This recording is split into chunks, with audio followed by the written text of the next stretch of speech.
siang yang sangat panas. Kita lagi ada di mana nih? Di Pantai Pandan. Kita lagi ada di Pantai Pandan, salah satu pantai yang ada di mana? Jampang Kulon. Jampang Kulon. Pantai Pandan ini luas dari ujung ke ujung, banyak kawasannya, dan kita di salah satu spot yang banyak warungnya. Sambil ngadem kita ngobrol dulu bersama salah satu warga lokal. Perkenalkan, namanya adalah Mang Yunus. Sudah familiar lah. Sudah familiar, mungkin sudah sering muncul juga di channel kita. Mang Yunus ini sekarang lagi sibuk apa nih, Mang? Sibukan ya? Sibuk? Sebetulnya nggak sibuk sih. Ya sibuk. Ada di rumah. Hanya membantu apa yang bisa dikerjakan di rumah untuk saat ini. Karena belum ada kerjaan yang pas dengan passion. Karena emang lagi COVID juga. Iya, betul. Serba terbatas lah.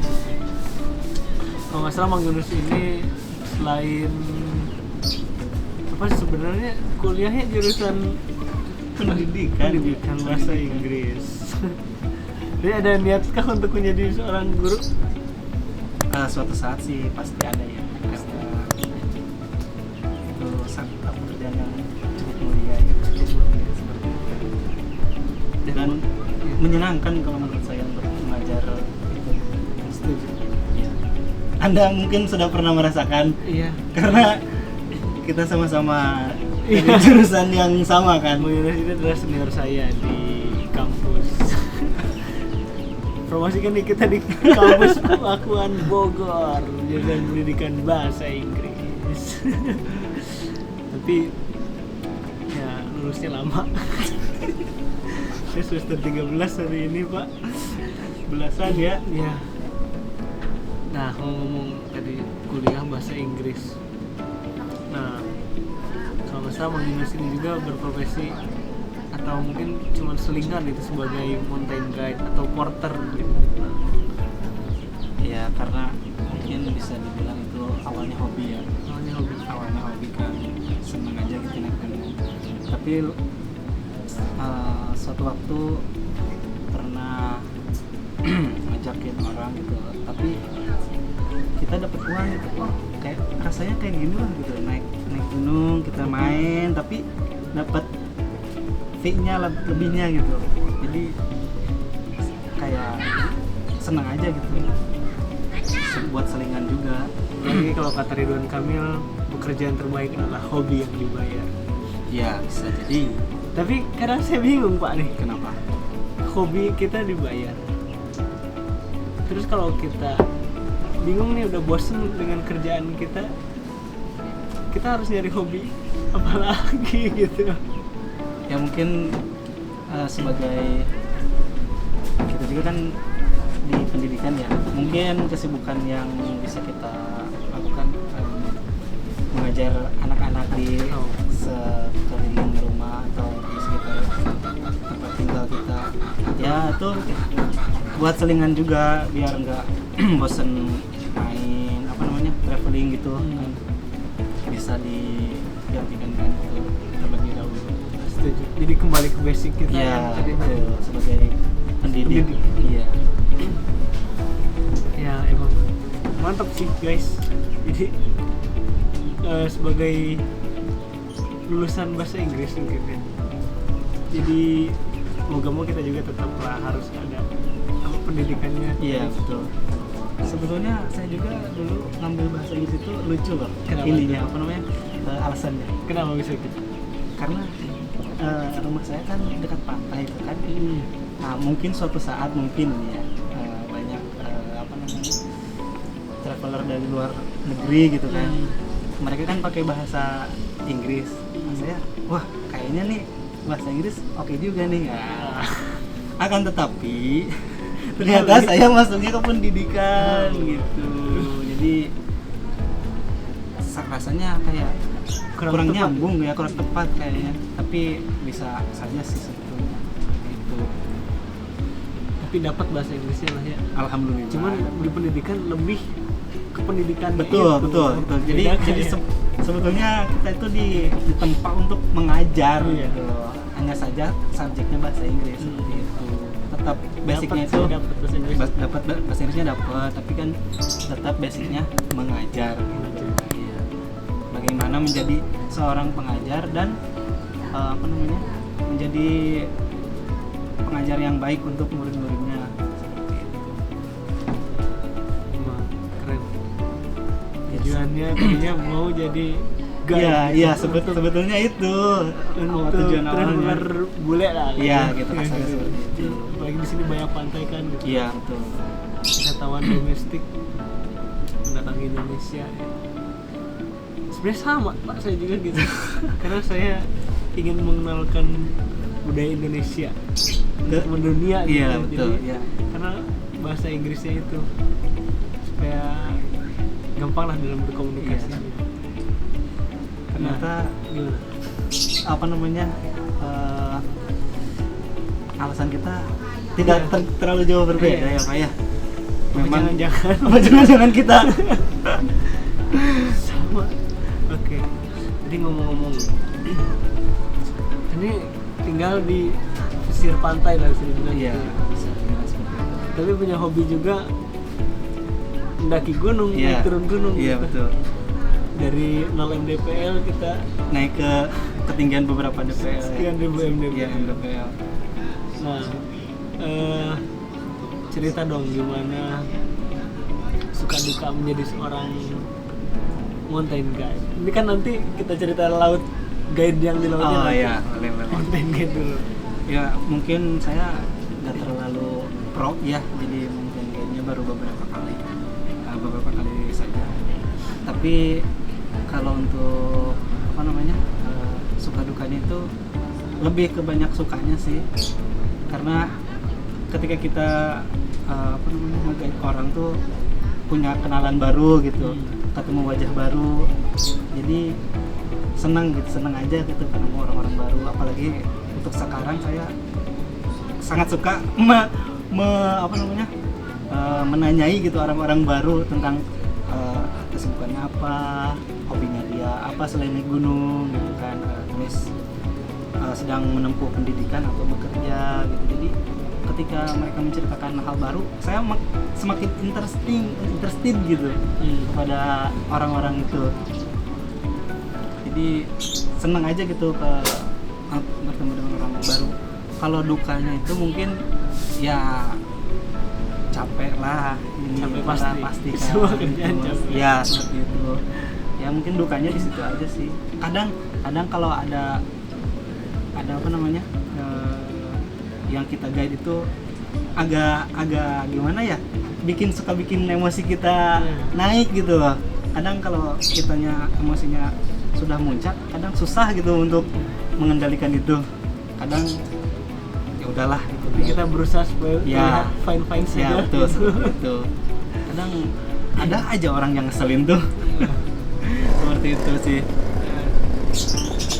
Sebetulnya sama tadi kalau kita bilang nge-guide itu ketemu orang baru, sama kayak dalam open trip gitu. Iya. Open trip juga ditanya pesertanya apa sih, kenapa sih ikut open trip? Iya. Karena senang ketemu orang-orang baru Iya. gitu. Yang tadinya nggak kenal jadi Jadi kenal. kenal ya betul. Jadi nambah pertemanan dia, relasi lebih luas gitu. Nah, kalau sebagai guide gitu, di gunung, gimana nih melihat fenomena-fenomena para pendaki sekarang ini?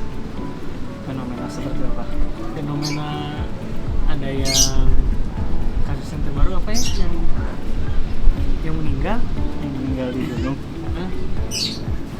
Aduh, itu Ada yang hilang, ada yang hilang ya, ada yang hilang. Ya. Kemungkinan besar itu dari fisik ya, fisik seseorang itu udah mencapai batas mungkin ya. Ketika dia mencapai batas tapi masih memaksakan, nah di situ mungkin halusinasinya keluar. Ketika itu dia tidak bisa berpikiran jernih ya. Jadi segala apapun yang dia lakukan mungkin akan membuat dia salah jalan gitu kasarnya seperti itu, jadi tersasar lah bukan hal-hal yang tidak seharusnya. nah seperti itu. Jadi seharusnya kalau menurut saya ketika sudah merasa capek nggak apa-apa, berhenti, nggak usah sok kuat lah gitu ya. Jadi kesalahan pendaki sekarang tuh tidak, menurut saya tidak sadar akan kapasitas nah, dia sendiri gitu ya. Harus sebetulnya harus mawas diri Oh. gitu. Kalau sekiranya capek ya berhenti, istirahat. Kalau haus pasti minum dong. Ya betul seperti itu. Dan juga apa namanya? Ya kalau kita masuk ke tempat yang baru, tempat orang, pasti kita harus sopan santun dong, jangan mengeluarkan kata-kata yang tidak sepantasnya diucapkan seperti itulah. Mungkin teman-teman juga sudah pada paham lah seperti itu sih. Terus Dan juga mungkin sebelum melakukan pendakian menyiapkan apa yang harus betul-betul dibawa gitu, seperti obat-obatan, pakaiannya disesuaikan agar tidak kedinginan lah misalnya ya. Kalau ini pakaiannya juga yang sesuai gitu ya betul, jangan mentang-mentang ini pakai bebas aja gitu ya.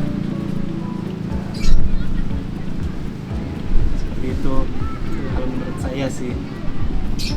fisik yang utama ya. Fisik ya, fisik jelas. kita. Ya, jelas fisik itu kalau naik gunung itu harus bagus.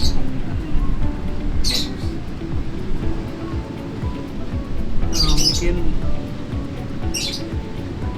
sekarang nih ya, terkait fenomena tersebut, perlu gak sih seseorang mendaki gunung itu memakai guide gitu? Perlu apa enggak? Sebetulnya 50-50 sih menurut saya ya. Kalau masih pemula sih harus ada yang sebelumnya udah pernah lah kasarnya gitu ya, udah pernah. Kalau sekiranya gunungnya yang agak ekstrim dan jalannya memang susah untuk dilalui, ya harus sih kalau kata saya pakai guide gitu. Kalau memang jalurnya yang ekstrim susah, harus ada alat kesehatan. Kalau yang sering umum orang-orang laluin sih, yang penting ada yang pernah gitu. Terus jangan saling meninggalkan gitu. Harus ada minimal berdua gitu, jangan sendiri gitu. Takutnya nanti dibawa orang. Akhirnya gabung rombongan orang. Pas ditengok ke belakang, Siapa nih? Oke, sekarang kita ngomongin Jampang dulu. Oh, Jampang. Ada apa nih di Jampang? Lahir asli Jampang? Jampang Surade. Jampang Surade. Di Jampang ini orang kenalnya Jampang itu serem. Iya, orang-orang mengenalnya Jampang itu horor ya. Horor, mistis banget. Ya. Tapi ternyata tidak seserem itu. Ini Tidak pertama kalinya saya. tidak seperti itu. Karena orang-orang hanya melihat dari namanya saja, kalau belum pernah kesini ya pasti seperti itu pemandangannya. Padahal di Jampang itu banyak loh tempat wisata yang bagus-bagus. Seperti ini kita kan lagi di Pantai Pandan, ada Karanggantung, ada Tapanuli Jaya, ada Ujung Genteng, terus ada curug juga banyak, ada curug Cikaso, curug Luhur, banyak lah. Apalagi yang di daerah Geopark itu banyak banget. Itu mah udah beda itu sih, beda tempat ya, beda termasuk Jampang.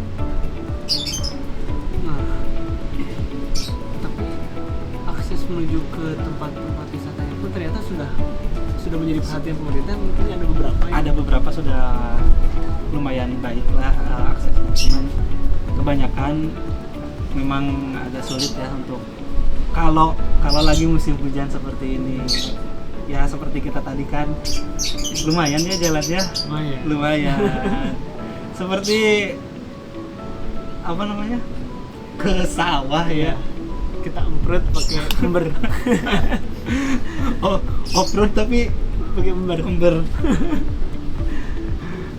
Tapi setelah kita melalui jalan yang susah itu, kita dapat Ya. yang bagus gitu. Tidak sia-sia lah kita menempuh jalan yang susah itu. Sampai yang tasnya kayaknya jatuh. Kacau itu. Tapi jalan utama ke sini dari Sukabumi itu bagus ya, emang baru atau udah lama? Sebetulnya sudah lama. Tapi emang kalau ada yang longsoran itu langsung diperbaiki, ada kerusakan diperbaiki seperti itu. Jadi bagus jalannya, ya enak lah kalau dari utama ke sini. Bisa ditempuh kalau naik motor ngegas itu bisa lah 4 jam. Dari Ngegas ya. Bogor. Dari Bogor, bisa dari Bogor. kesemutan Pak. Sama Pak, Kesemutan. saya juga sama kesemutan ini. Oke. Selain tadi udah kita ada curugnya juga ya, kan Iya, ada curug iya. Cikasol dan banyak curug di sini di Pantai Pandan. Apa sih yang menjadi pesona tersendiri dari Jampang ini, menjadi ciri khasnya gitu? Jampang, ciri khasnya ya pantai sih. Pantai. Iya, karena memang kita udah di ujung di ujung Seberang Australia kalau seberang Australia kalau sanggup katanya. Saya juga belum pernah ke sana soalnya. kalau nggak punya duit kita dibilang mau ke Australia. Ya karena pantainya dari ujung sampai ujung itu sejauh mata memandang itu pantai itu. Anda butuh lobster? Datang sih. Datang ke sini. Terus kita ekspor. Tadi juga kan ada tuh yang pakai ban dalam. Luar biasa Luar biasa kan perjuangannya. pakai ban dalam. Pakai ban dalam menerjang ombak hanya untuk sesuap nasi. Kita benih lobster malah dijual ke luar negeri. Si benih itu padahal Ya, yang bakal jadi lobster yang Iya. punya nilai jual lebih mahal gitu. ya. Itu kesalahan dari Menteri Perikanan kita ya kemarin yang kena kasus itu. Oh, udah jangan lupa. Kijang satu masuk. Ting ting ting. Nah, ini udah berapa menit Pak? Sudah 18 menit. Masih lanjut? Bebas, masih ada bahasan. Masa Megalodon. Iya, Megalodon. Ngomong Megalodon, kemarin kita disambut oleh Taman Megalodon. Oke. Apa itu Taman Megalodon? Saya juga sih sebetulnya itu baru ya. Itu baru banget sih sebetulnya. Saya juga nggak tahu itu filosofi sebetulnya apa.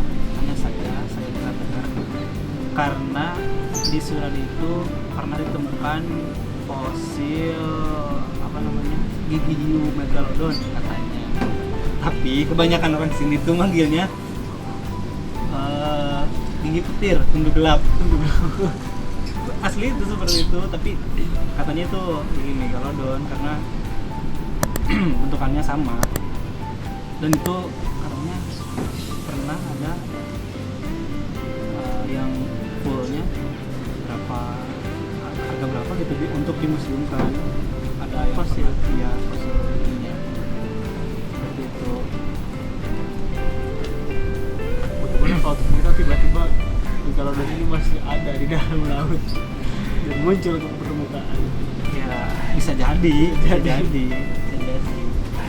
Kita kan nggak tahu kedalaman laut itu seperti apa. Iya. Atau di tengah laut Jangankan kedalaman laut, hatinya dia aja susah untuk diselami. Iya, seperti itu. Seberapa dalam rasa cintanya pun sulit kita tebak ya. Sulit itu sangat sulit. Dalamnya sangat pun sulit. kita nggak tahu. Nggak tahu itu sulit sekali. Seperti itu Megalodon, karena kemarin lucu aja gitu. Kita lewat Taman Megalodon karena sering menjadi bahan jokes Megalodon itu Sebetulnya ya. kita ada juga tuh yang dari situ. Ya buat teman-teman yang mau ke Jampang main aja gitu, nggak usah takut karena namanya itu, nggak usah, sebetulnya sama aja. Toh di sini juga pada ramah orang. Masih setuju. Iya, seperti itu. Tempat mainnya juga ada yang satu jalur, ada dari apa namanya tadi, Karanggantung, Pantai Pandan, sama Bukit Sapi Bukit Teletabis. Itu masih satu arah sampai ke ujung genteng gitu, masih satu arah gitu. Dan masuk ke tempat wisatanya pun terjangkau. Terjangkau. Gak kayak wisata-wisata yang ada di kotamu. Gimana tuh? Bogor tuh mahal banget pak, Bogor wisatanya. Lumayan lah ya. Ya. Kalau di sini lebih ke buat bayar sebenarnya sumbangan di jalan. Iya, seperti itu. Terus perawatan ini kan ada fasilitas juga gitu. Iya. Ada jadi jangan pernah takut untuk libur ke Jampang. Mungkin ada closing statement lagi.